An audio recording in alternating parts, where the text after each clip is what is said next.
Don't you love my cup? I can't be held responsible for what my face does when you talk. I love this cup. Because I have face problems. Oh, there goes my thing there. Anyway.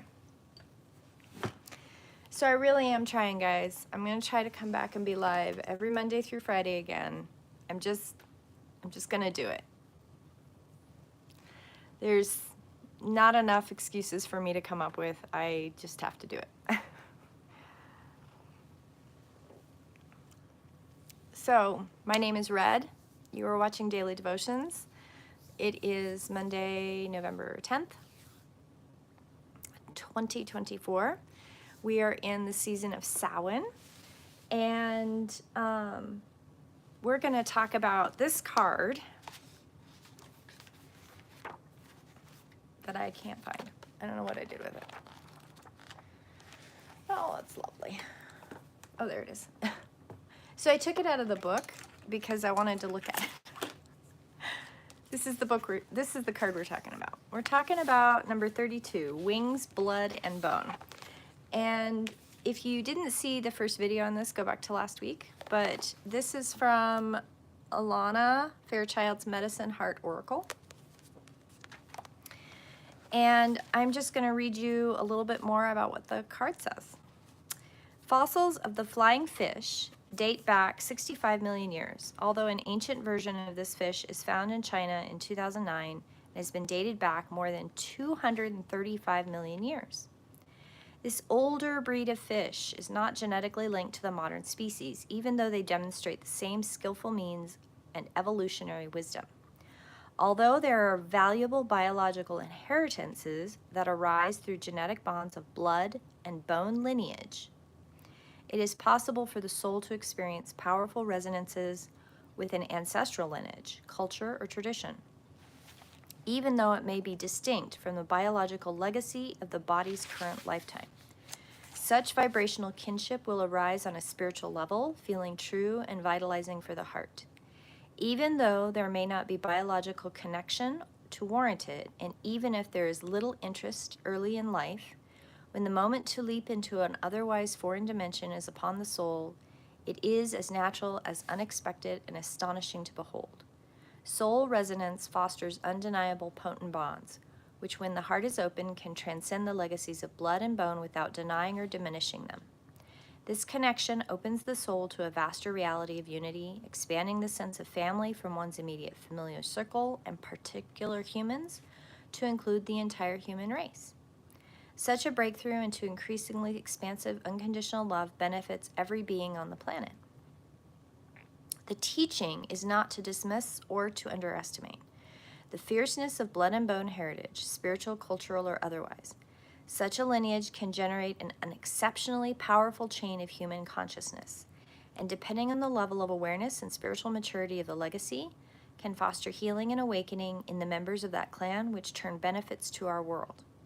Blood and bone heritage needs to be honored, but it ought to not be idealized, lest it become a form of ego-oriented, pride entitlement, and means through which foster divisiveness and legitimate judgment of others.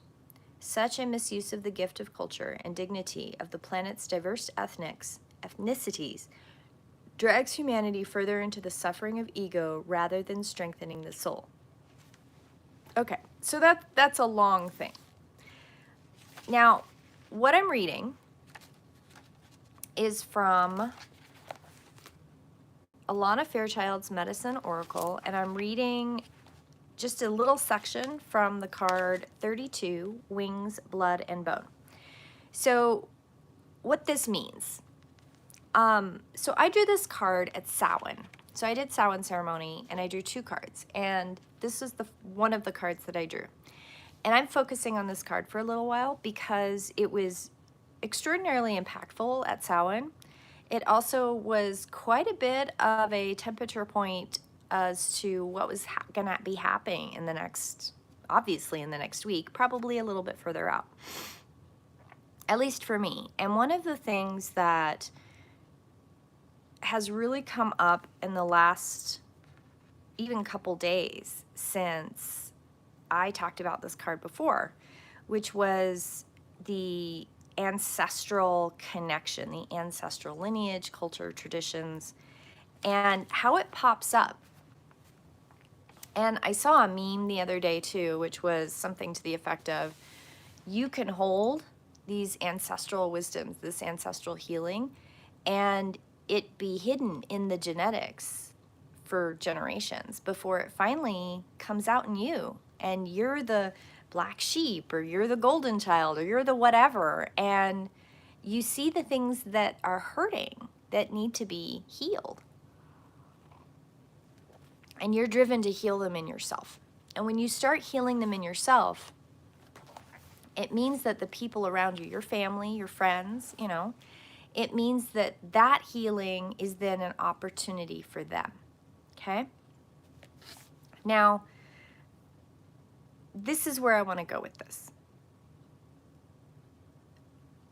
If you've been watching the channel for a while, you're aware that I've talked about different legends, I've talked about different traditions, and today's daily devotional is very much about looking at some of the indigenous wisdoms. And there's a lot of them that are popping up on social media. They're popping up on Netflix. They're popping up all over the place. And this is what I want to touch on today from the perspective of something that happened in our country recently, right? And there's a lot of people that are not feeling safe in our country right now, legitimately.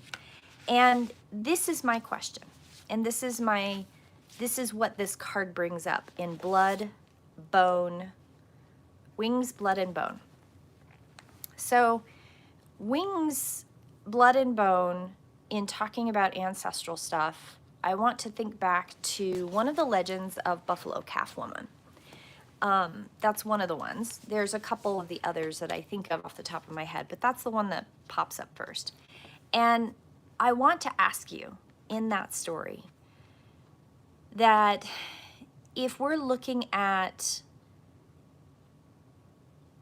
how she was approached by two young men, one had goodness in his heart and one had not goodness in his heart, and in her response to somebody who had not goodness in his heart, she made him disappear. He was gone, poof. And she told the man that had goodness in his heart, go and prepare for me. I'm going to be coming. And in that legend, there's layers of meaning and understanding, and especially when it comes to women. One of the undercurrents of that story is to treat women with respect and treat each other with equity, with equality. And the other thing is honoring the responsibility of the gifts, the ceremonies that she gave her people, honoring the gifts and the connection to Earth herself, the Mother Earth, the planet herself, the ecosystems we live in.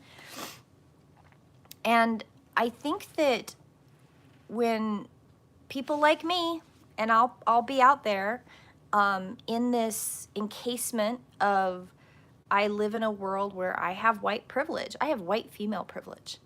And there is an assumption when someone like me with white female privilege comes on and starts talking about spiritual things and talking about indigenous teachings, that it's a disconnect from the big world that we live in, okay? Indigenous culture is often romanticized, and it's often very misunderstood. It's co-opted, and it's twisted into something else. Well, that's you, and it's a long time ago, and you no longer exist. And that is not a true statement.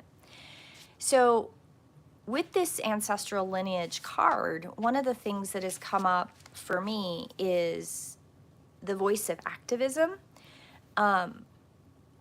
If you go back to a lot of my older videos, I talk about getting involved. And the reason I talk about this is it's very easy to be in your own little silo, your own little microcosm in your home with your family, and everybody reinforcing the same voices. You agree with me, right? Of course you agree with me. And then everybody agrees the same, right? But there's no discourse. There's no alternate views to be thrown in to, not to tip the cart necessarily, but to make the cart, make that silo much larger, make your microcosm no longer a microcosm, but make you at least a mesocosm so that you're open a little bit more to things that are happening around you. And one of the things that I encourage all of you to do, and I'm going to put some links today in the chat about some podcasts. There's a beautiful podcast about some indigenous laws that there is a huge subsection of persecution going on, for lack of a better term. And many people don't know this, but indigenous people are sovereign nations. They are sovereign. They have their own laws. They have their own culture. They have their own elected officials. And in the treaties that United States signed with these tribes, they've been spending eons, the government, especially since Andrew Jackson, they've been trying to eliminate tribal sovereignty. And what a lot of people don't know is the insidiousness of small groups to eliminate these cultures.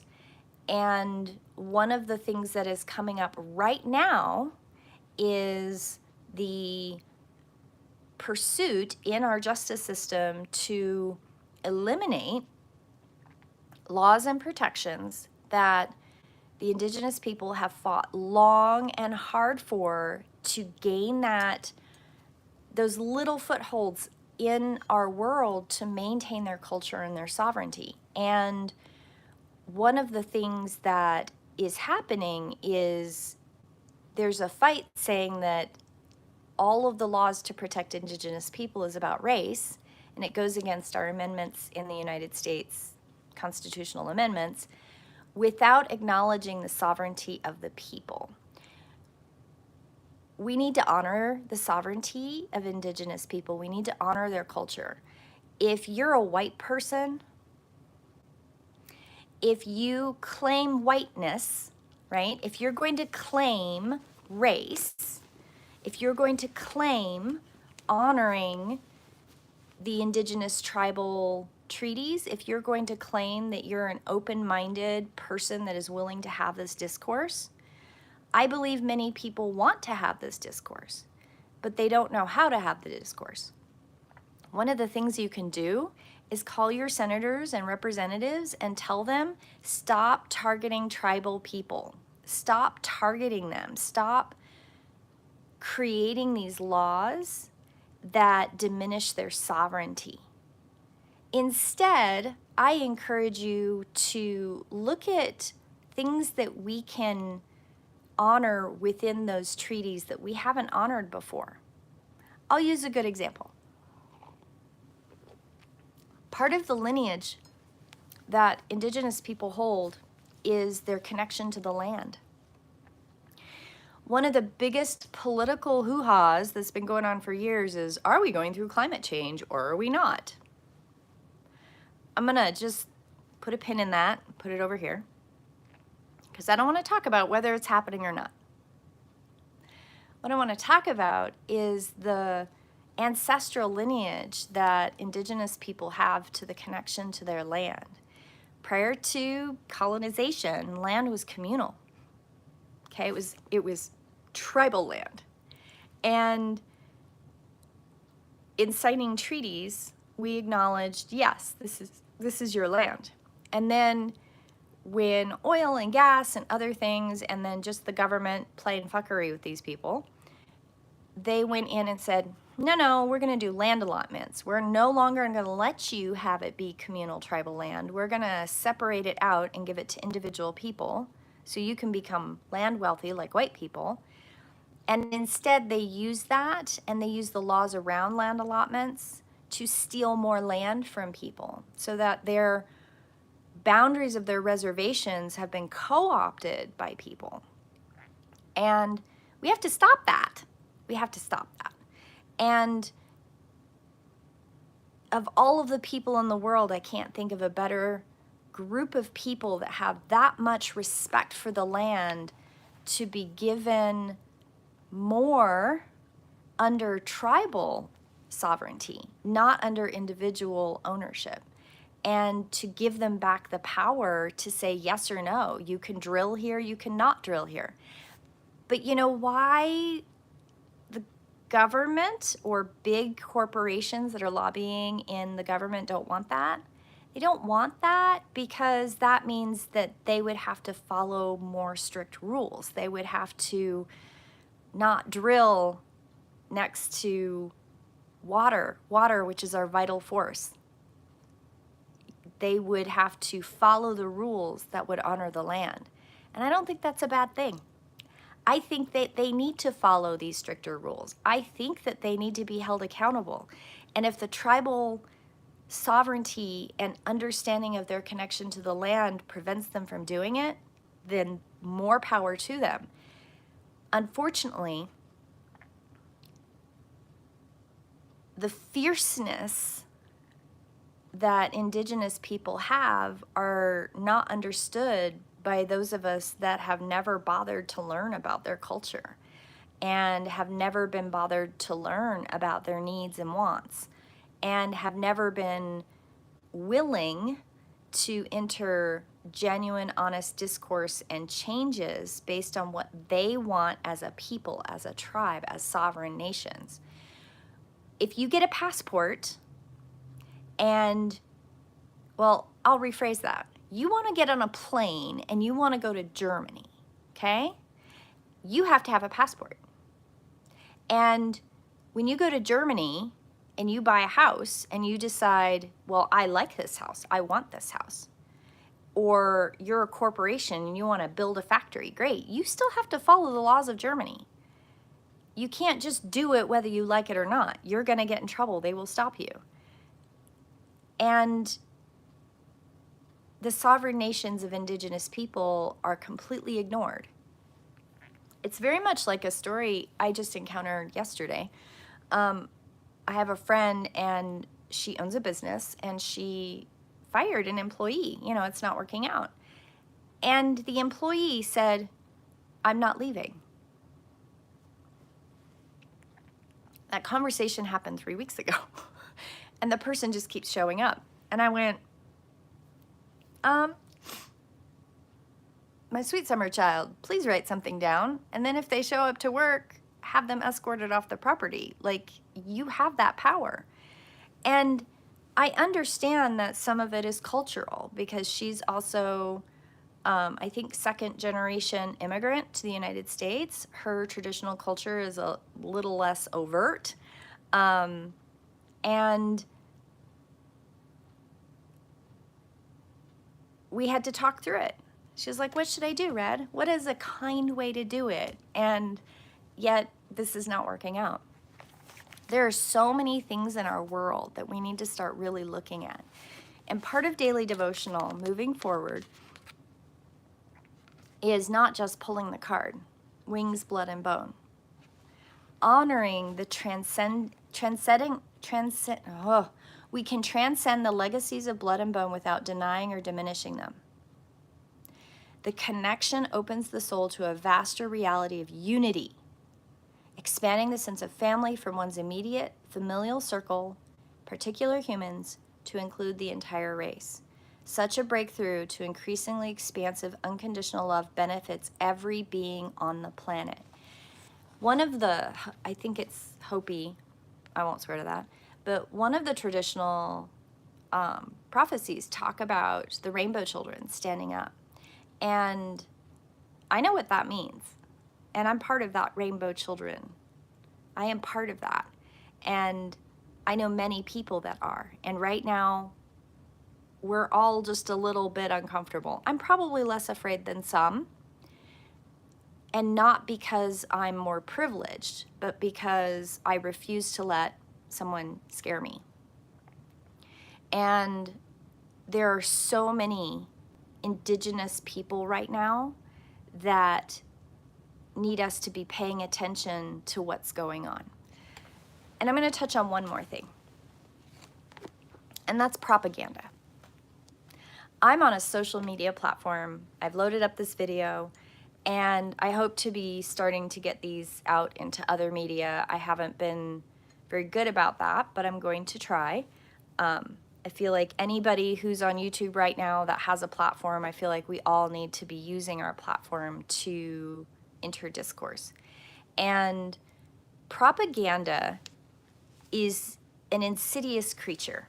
And I'm very grateful to my papa, who taught me a lot about what propaganda is and how advertising works and how psychology works in that. And I want you to pay attention to how news comes out. I want you to be critical thinking about it. What's their formula? Because I promise you they have a formula. And there are some books, and I'm gonna specifically link a book to today's for you to go and read. I really think it's important to pay attention to, no matter how or whatever your political feelings are, pay attention to both sides, because how we are fed our news and how we are fed the stories, how we are fed the information, we are in a unique place.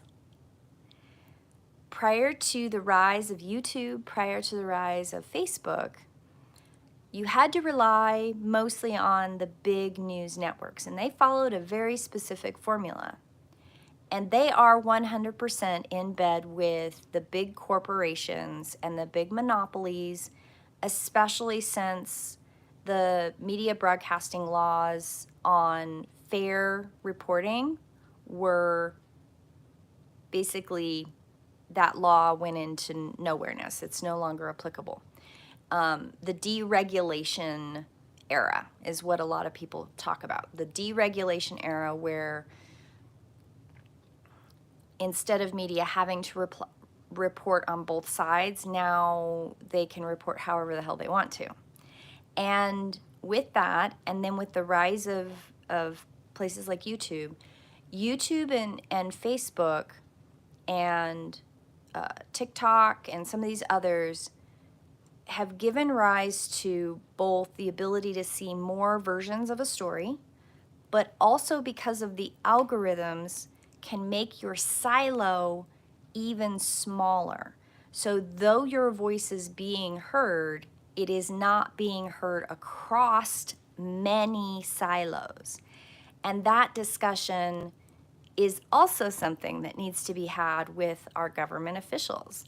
And keep poking the puppy, people. Keep calling congressmen, keep calling offices, keep hunting them down and knocking on their doors and asking the questions. Keep going to city council meetings. Keep becoming more involved and being willing to hear both sides of a conversation and become more informed.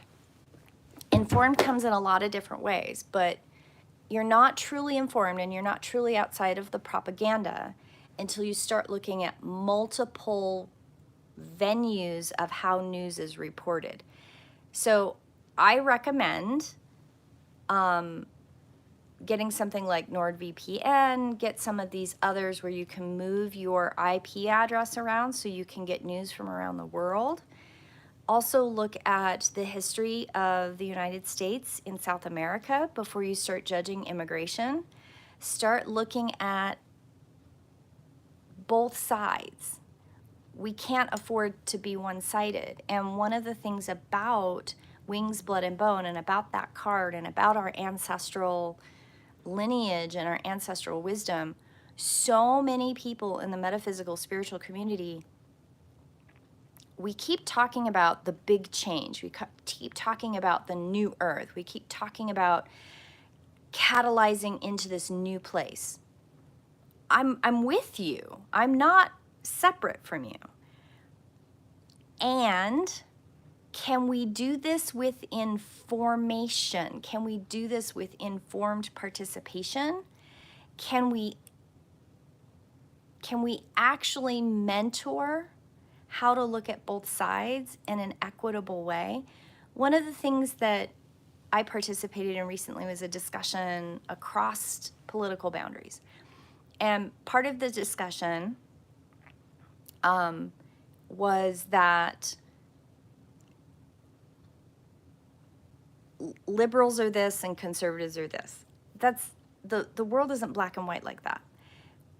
Many times, if you just boil it down, we all want the same thing. We want our family to be safe. We want a roof over our head. We want good food. We want reliable income. Everybody's talking about economics right now. Everybody's talking about the economy. Well, I'm sorry to break it to you, but the man in the hot seat and the Oval Office can only do so much. It really is up to our state senators or state house representatives. It is really up to us to participate in those conversations, because the man at the top and a lot of people at the top are paid by big corporations to benefit them. That's how it's been working. I can't say it's working how our founding fathers wanted it to be, and I use that word loosely because that's a whole conversation.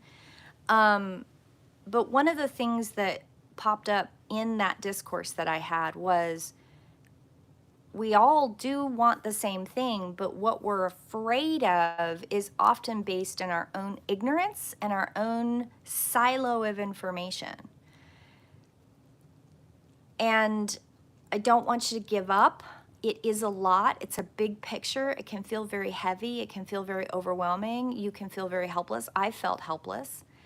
But when you feel helpless, this is when we need others to stand together. This is where community comes in. This is where that wings, blood, bone, and heritage and that cultural ancestral wisdom means something. You cross the street, you shake somebody's hand, you have a conversation. And you're not afraid of the one person, right? I had a friend of mine say, well, I'm never going to be a politician. I don't ever want to stand in front of people. I'm too shy. Valid. But you can talk to your friends. And I made the mistake too. I made assumptions, and I didn't have conversations with people that I didn't think I needed to have conversations with. And I apparently did, because I have found out in the last week that I know quite a few people who not only voted for the Orange Oompa Loompa, but also very strong, very independent women who voted on their local issues, but didn't even vote at all for what ended up happening at the president level. Because, well, there's a variety of reasons. So when it is overwhelming, when you don't know, lean into your community and have conversations and converse with all of your community. It is sometimes where your local community is that silo, and you've got to start bridging outside. I know people who've lived in the same place their entire life. They've never been anywhere. I'm privileged. I have lived in Europe. I have lived all around the United States. I, better or worse, I've done a lot of things with my life that not a lot of people have. And I know that. But that means if I have that privilege, and if you have that privilege, if you've been to Peru, if you've been to Venezuela, if you've been to Germany, if you've been outside the States at all, if you've lived in many places in the States, I ask you the question, do you have the privilege anymore to be silent? None of us do. And I'm going to call out all of my queer friends, my transgender friends, my gay and lesbian friends. I'm going to call out all of my two-spirit brothers and sisters. I'm going to call out all of the most compassionate, loving, very strong women. And I'm also going to call out all the women. I'm going to call all of you out, anyone who watches this. I'm going to ask you, do you have the privilege to be quiet anymore? The answer is no, you don't. But your involvement doesn't necessarily have to be out on a podium, and you don't have to be on YouTube. And armchair warriors with a keyboard, I question that too. Get into a face-to-face conversation. Connect in to the passion that you have. If you're the black sheep, if you're the one who sees the broken things, say something. We can't be quiet anymore. I love you all. Today's daily devotion is pretty heavy. They're all going to be heavy. But the words from Wings, Blood, and Bone, go back and listen to the first part of this later. And you don't even have to listen to me talk. Just listen to that little section and listen to it a couple times. There's a lot of beautiful wisdom in that. I give you a lot of heart, a lot of love, and you're not alone. We can do this. We can make a better world. We can make the new earth, but we have to do it from a place of informed awareness. We can't go out thinking we're going to save everyone. We go out into the world having discourse and having opportunities for healing, and we give people opportunities to have different opinions. But what we don't do, we do not give people the ability to commit transphobia, homophobia, genocide, sexism, racism. Start having anti-racist conversations. Start having gender conversations. Start having conversations around Indigenous rights. Because I promise you, they're coming after Indigenous people. And they are coming after them to pave the way to disassemble people's ability to have their sovereign nation, to have their individual culture, to celebrate their lineages of their cultural heritage. They're doing it with Indigenous people, but they've already done it with African Americans. They have already othered these people who've come from other parts of the world that were brought here via slavery, brought here through just so many horrible things. And I remember in the 90s when the rise of that African cultural movement was so rich and so beautiful, and it's been squashed in so many places. So let's not do that anymore. Let's stop doing that to people. It's not right. And I give you peace, I give you love. Blessed be, and we will see each other in prayer again. Blessed be.